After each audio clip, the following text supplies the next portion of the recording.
প্রধান উপদেষ্টার সভাপতিত্বে একনেক সভায় 12টি প্রকল্পের অনুমোদন। মোট ব্যয় হবে ৭,১৫০ কোটি টাকা। স্বাস্থ্যসেবা খাতের ৩ প্রকল্পে বরাদ্দ ৩,৪২২ কোটি টাকা।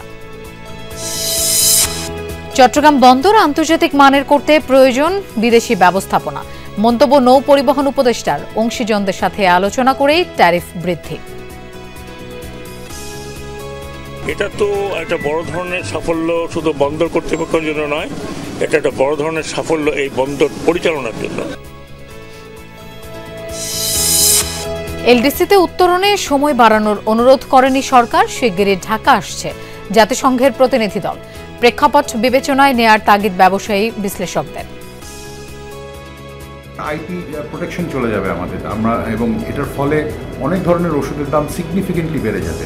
এগ্রিকালচারাল প্রোডাক্ট কিংবা অ্যাগ্রো প্রসেসিং এগুলো তো একটা বড় ধরনের চাপ পড়বে। সময়কে সামনে রেখে যদি আপনি তার বাস্তবায়ন না করেন তাহলে কিন্তু আসলে আমরা একই জায়গার মধ্যে একই বৃত্তের মধ্যে ঘুরপাক খাই।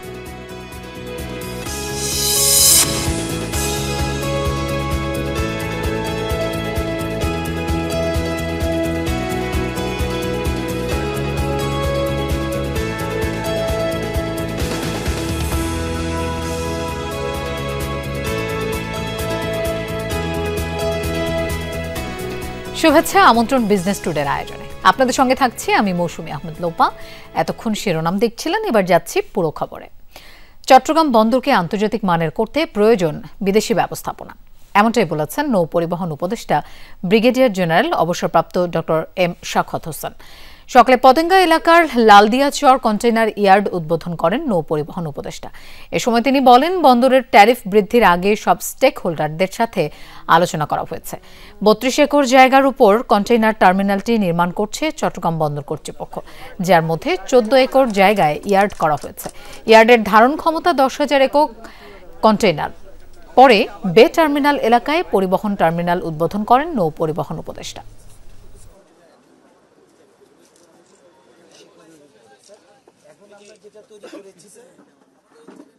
ই গেট করাতে আপনারা জানেন যে পার ট্রাক 2 থেকে 3 মিনিটের মধ্যে তারা ক্লিয়ার করে চলে যায়।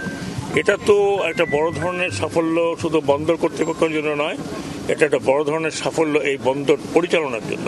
এখানে অনেকক্ষণ ঘন্টার পর ঘন্টা ট্রাক দাঁড়িয়ে থাকতে আমি দেখেছি, সেখানে এখন 2 মিনিট 3 মিনিটের মধ্যে ট্রাক আসা যাওয়া করতে পারছে। এলডিসি উত্তরণ অগ্রগতি অবস্থানপত্র জাতিসংঘে পাঠিয়েছে সরকার। সেখানে উন্নয়নশীল দেশে উত্তরণ পেছানোর জন্য অনুরোধ করা হয়নি। অবস্থা পর্যবেক্ষণে প্রতিনিধি দল পাঠাতে জানানো হয়েছে আমন্ত্রণ। বাণিজ্য সচিব জানান, চিঠিতে ব্যবসায়ীদের উদ্বেগ তুলে ধরা হয়েছে। বিশ্লেষকরা বলছেন, 3 সূচকে উত্তরণ হলেও বর্তমান প্রেক্ষাপট বিবেচনায় নেওয়া জরুরি। ব্যবসায়ীদের দাবি, উৎপাদন এখনো স্বাভাবিক হয়নি, টিকে থাকাই এখন কঠিন। দীর্ঘদিন ধরে পোশাক খাতের উপর ভর করেই টিকে আছে দেশের রপ্তানি বাণিজ্য। ধীরে ধীরে এগিয়ে আসছে ওষুধ, চামড়া সহ অন্যান্য খাত। স্বল্পোন্নত দেশ থেকে এখনই উত্তরণ হলে ঝুঁকির মুখে পড়বে রপ্তানি বাণিজ্য। শুল্ক ও অশুল্ক বাধায় হারাতে হবে বিশ্ববাজার। পূর্ব ঘোষণা অনুযায়ী 2026 সালের নভেম্বর মাসে স্বল্পোন্নত বা এলডিসি থেকে উন্নয়নশীল দেশের কাতারে পৌঁছাবে বাংলাদেশ। উত্তরণে আপত্তি দিয়েছে ব্যবসায়ীদের একাধিক সংগঠন। এরই মধ্যে জাতিসংঘে অবস্থানপত্র পাঠিয়েছে সরকার। বর্ধিত সময় না চেয়ে সেখানে নেওয়া হয়েছে কৌশলী ভূমিকা। আমরা আমাদের যেটা পজিশন পেপার সেটা আপনার পাঠানো হয়েছিল, পাঠানোর পরে তাদের টিম আসবে ইত্যাদি।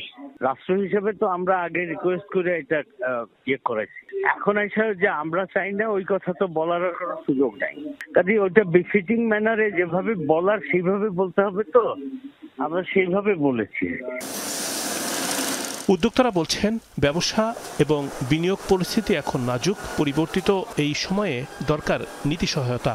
এলডিসি উত্তরণ হলে সেই ধাক্কা সামলানো কঠিন হবে। কাস্টম রেভিনিউ কমে আসবে, সেটার জন্য আসলে আপনাকে কাউন্টার এন্টি ডাম্পিং ডিউটি দিতে হবে। সেটার জন্য একটা প্রসেস আছে, সেই প্রসেসটা রেডি না থাকলে আপনার তার মানে আপনি 2-3 বছরের একটা বড় ধরনের ধাক্কা কিন্তু পড়বে। আপনার আইপি প্রোটেকশন চলে যাবে আমাদের এবং এটার ফলে অনেক ধরনের ওষুধের দাম সিগনিফিকেন্টলি বেড়ে যাবে। এগ্রিকালচারাল প্রোডাক্ট কিংবা অ্যাগ্রো প্রসেসিং এগুলো তো একটা বড় ধরনের চাপ পড়বে।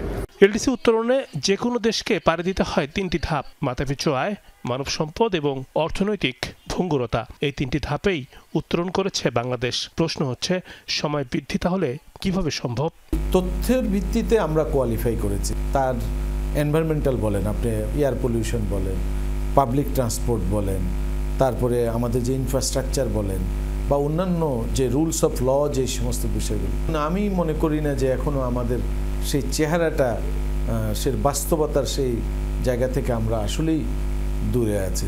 উত্তোলনে যদি বাড়তি সময় পাওয়া যায়, সেই সময়ে নিতে হবে যথাযথ প্রস্তুতি। রোডম্যাপ ধরে করতে হবে খাতোয়ারি সংস্কার। এর আগে 24-এ হওয়ার কথা ছিল, কিন্তু আমরা 2 বছর সময় কিন্তু পেয়েছি, কিন্তু সেই অনুযায়ী কিন্তু আমরা আসলে অগ্রগতিটা আমাদের সেরকম হয়নি। এখনো আপনি যদি সময় দেওয়া হয়, কিন্তু সময়কে সামনে রেখে যদি আপনি তার বাস্তবায়ন না করেন, তাহলে কিন্তু আসলে আমরা একই জায়গার মধ্যে, একই বৃত্তের মধ্যে ঘুরপাক খাই। বাংলাদেশের অগ্রগতি পর্যবেক্ষণে ঢাকায় আসছে জাতিসংঘের প্রতিনিধি দল।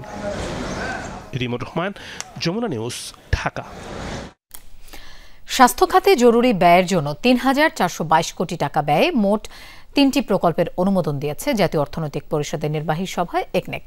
সকালে প্রধান উপদেষ্টা ডক্টর মোহাম্মদ ইউনূসের সভাপতিত্বে অনুষ্ঠিত সভায় এই অনুমোদন দেওয়া হয়।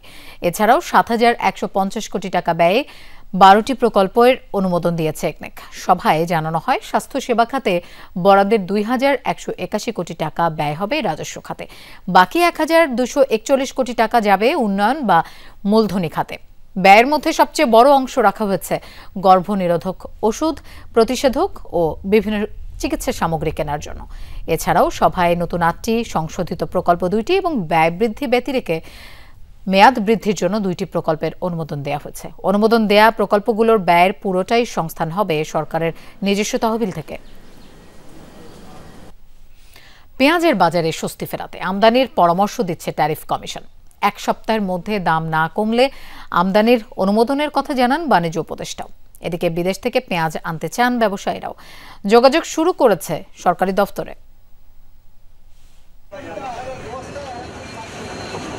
পেঁয়াজের বাজারে অস্থিরতা চলছেই। 2 সপ্তাহের ব্যবধানে প্রতি কেজির দর স্পর্শ করে শতকের ঘর। পেঁয়াজের বাজার আসলে হঠাৎ করে অনেক বেশি। হঠাৎ করে এইভাবে দাম বেড়ে গেলে আমাদের তো মনে করেন যে ক্রয়ের মনে করেন সবসময় এটা আমাদের লাগে। আমরা গরিব মানুষ, পেঁয়াজের দাম যদি এত হতে থাকে আমরা কিনবো কিভাবে আর খাবো কিভাবে? হঠাৎ দাম বেশি হয়েছে, কামাই নাই, রোজগার নাই, কিভাবে পেঁয়াজ কিনবো আমরা? দাম একটু কমালে ভালো হয়। কৃষক বলছেন এখন আর মজুদ নেই তাদের কাছে। অভিযোগ, এই সুযোগে মধ্যস্বত্বভোগীরা নিয়ন্ত্রণ করছে বাজার। আমি মুর কাটা লাগাইছি আছে 1 পাহে, এটা উঠবে আর মাস 10 পরে। আমরা কিনতেছি, আজকে ফিরছে কিনলাম 100 টাকা কেজি। বাজারে রপ্তানি কম, এই কারণে পেঁয়াজের দাম বাড়তে যাচ্ছে। চড়া দাম ভাবিয়ে তুলছে সরকারকেও।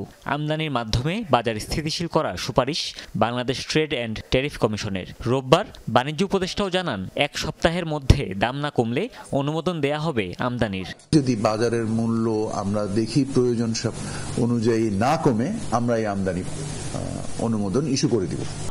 পেঁয়াজ আমদানিতে এরই মধ্যে প্রস্তুতি নিচ্ছেন ব্যবসায়ীরাও। আবেদন করেছেন 2,800 জন আমদানিকারক।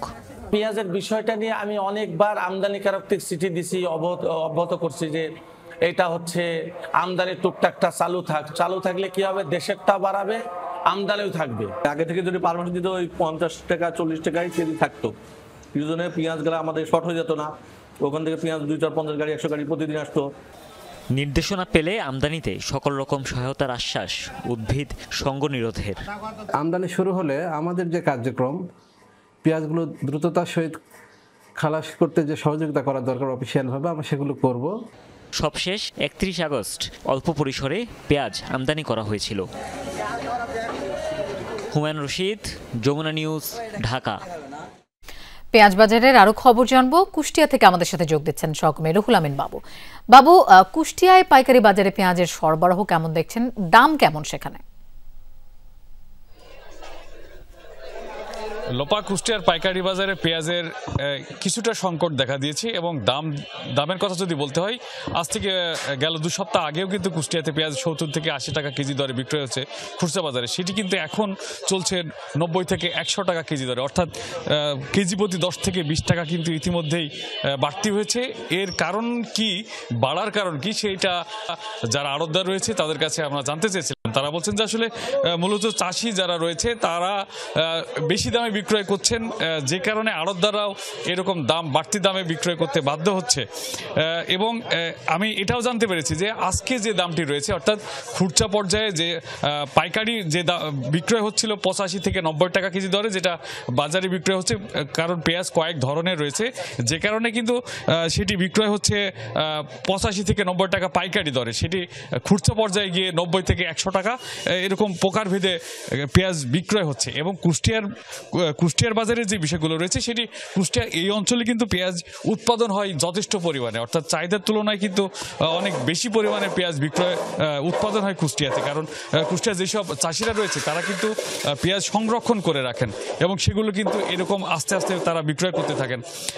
আর যে এর পাশাপাশি কুষ্টিয়া, ঝিনাইদহ এবং মেহেরপুর, চুয়াডাঙ্গা এইসব অঞ্চলে যেসব আমদানিকৃত যেসব পেঁয়াজ রয়েছে, সেসব পেঁয়াজ কিন্তু শতকরা 20% মতো আমদানি পেঁয়াজের প্রভাব কিন্তু কুষ্টিয়ার এইসব বাজারে পড়ে, কিন্তু খুচরা পর্যায়ে খুব একটা বেশি প্রভাব পড়ে না আমদানিকৃত পেঁয়াজের। তবে আগামীকাল থেকে আরো বাড়ার সম্ভাবনা রয়েছে বলে ব্যবসায়ীরা জানিয়েছেন। লোপা বাবু, আপনাকে ধন্যবাদ আমাদের সাথে যোগ দেওয়ার জন্য। লাইসেন্সের জন্য সম্মিলিত ইসলামী ব্যাংকের সম্মতিপত্র বা লেটার অব ইন্টেন্ট LOI দিয়েছে বাংলাদেশ ব্যাংক। অর্থ মন্ত্রণালয়ের আবেদনের প্রেক্ষিতে এই সম্মতিপত্র দিয়েছে নিয়ন্ত্রক সংস্থা। এর মধ্য দিয়ে নতুন ব্যাংক গঠনের আনুষ্ঠানিক যাত্রা শুরু হলো।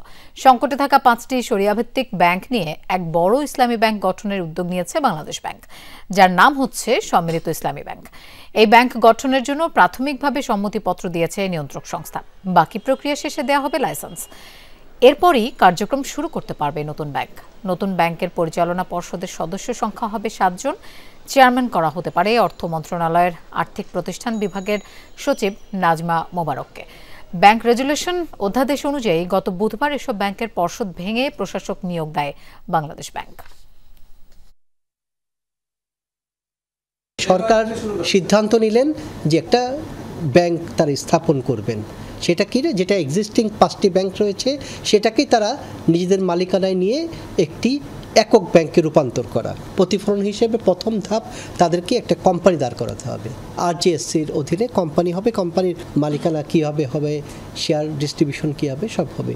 ওগুলোর পরে ওই কোম্পানিটাকে তারা ব্যাংক কোম্পানি হিসেবে আবার ব্যাংক কোম্পানি আইনের অধীনে তারা বাংলাদেশ ব্যাংকের কাছে আবেদন করবে। সাভারের আশুলিয়ায় 3 মাসের বকেয়া বেতন পরিশোধের দাবিতে বিক্ষোভ করেছেন 3টি পোশাক কারখানার শ্রমিকরা। সকালে actor exporting limited, south China ও গোল্ড টেক্স কারখানার শ্রমিকরা DEPZ-এর প্রধান ফটকের সামনে অবস্থান নিয়ে বিক্ষোভ করতে থাকেন। পরে আইনশৃঙ্খলা বাহিনীর সদস্যরা তাদের সরাতে গেলে শ্রমিকরা উত্তেজিত হয়ে পড়ে। এক পর্যায়ে পুলিশ টিয়ারশেল নিক্ষেপ ও জলকামান ব্যবহার করে তাদের ছত্রভঙ্গ করে দেয়। পরে ঘটনাস্থল ত্যাগ করেন আন্দোলনকারীরা। এরপর থেকে DEPZ-এর প্রধান ফটক সহ গুরুত্বপূর্ণ এলাকায় পুলিশ মোতায়েন রয়েছে। মাত্র 58 বর্গ কিলোমিটার আয়তনের বরিশাল সিটি কর্পোরেশনে নাগরিক সমস্যার অন্ত নেই। সিটি কর্পোরেশনে উন্নীত হওয়ার 23 বছরে পূরণ হয়নি বেশিরভাগ নাগরিক চাহিদা। ঠিকমতো বেতন পান না খোদ নগর ভবনের কর্মকর্তা কর্মচারীরা। অথচ এসব সীমাবদ্ধতার মধ্যে পর্যটন এলাকা কুয়াকাটায় 100 কোটি টাকার রিসোর্ট নির্মাণ করতে যাচ্ছে সিটি কর্পোরেশন কর্তৃপক্ষ। এরই মধ্যে কয়েক একর জমি কিনতে পত্রিকায় বিজ্ঞপ্তিও দিয়েছে নগর প্রশাসন। তাদের এই কর্মকাণ্ডকে উচ্চাভিলাষী বলছে সচেতন মহল। এই স্থাপনাটি বরিশাল সিটি কর্পোরেশনের প্রধান কেন্দ্র নগর ভবন। ভবনটির সামনের অংশ যতটা চাকচিক্য, ভিতরটা ততটাই নড়বড়ে। ঝুঁকি নিয়ে প্রতিদিন কর্মকর্তা কর্মচারী সহ সেবা প্রত্যাশীদের যাতায়াত এই ভবনে। 1990 সালে নির্মিত পৌর ভবনে 2002 সালে শুরু হয় বরিশাল সিটি কর্পোরেশনের কার্যক্রম। একাধিকবার মেরামত করা হলেও প্রায়ই খসে পড়ছে পলেস্তারা। এ তো গেল নগর ভবনের চিত্র। নগরীর অবস্থা আরও করুণ। বেহাল রাস্তাঘাট, ড্রেনেজ ব্যবস্থা, ভারী বৃষ্টিতে হাঁটু জল, উন্মুক্ত ভাগাড়ে ময়লার পাহাড়, নেই সুয়ারেজ ব্যবস্থা। মশায় অতিষ্ঠ নগরবাসী ভুগছে বিশুদ্ধ পানির সংকটে। সবচেয়ে বেশি দুর্ভোগে বর্ধিত অংশের মানুষ। এত শত নাগরিক ভোগান্তির মাঝে কুয়াকাটায় রিসোর্ট নির্মাণে শত কোটি টাকার বিলাসী প্রকল্প হাতে নিয়েছে নগর প্রশাসন। সিটি কর্পোরেশনের যে নিজস্ব রাজস্ব আয়, সেই আয় দিয়ে তার অফিসের যে খরচ, নিয়মিত যে খরচ, সেটাই সামাল দেওয়া কঠিন। যে কোনো উন্নয়ন কাজ করার জন্য তাকে গভর্নমেন্টের উপর নির্ভরশীল হতে হয়। বরিশাল শহরে বর্তমানে সবচেয়ে যে কঠিন এবং খারাপ অবস্থা সেটা হলো বর্জ্য ব্যবস্থাপনার অভাব। ভবিষ্যতে এই রিসোর্ট আমলাদের পরিবার পরিজন নিয়ে তারা ঘুরবেন, এটাই আসলে তাদের ইচ্ছা, তাদের ভিশন। কিন্তু বরিশাল নগরীর যে সমস্ত নাগরিক আছে, এটা নাগরিক সুবিধার সাথে কুয়াকাটাতে রিসোর্ট তৈরি করার কোনো সম্পর্ক নেই। সাবেক মেয়র ও মেয়র প্রার্থীদের মতে কুয়াকাটায় রিসোর্ট নির্মাণের পরিকল্পনা সময়োপযোগী নয়। নির্বাচিত জনপ্রতিনিধি থাকলে এমন সিদ্ধান্ত নিতে পারতেন না বলেও মন্তব্য করেন তারা। কেন এই বিলাসবহুল রিসোর্ট নির্মাণ করছেন? কার অনুমতি নিয়ে তারা করছেন? তারা সরকারের কাছ থেকে কি পূর্ব অনুমতি নিয়েছেন? এই ধরনের প্রকল্প করতে গেলে সিটি কর্পোরেশনের সীমার বাইরে যেতে হলে অবশ্যই তাদেরকে কোনো না কোনো উদ্দেশ্যে যেতে হবে।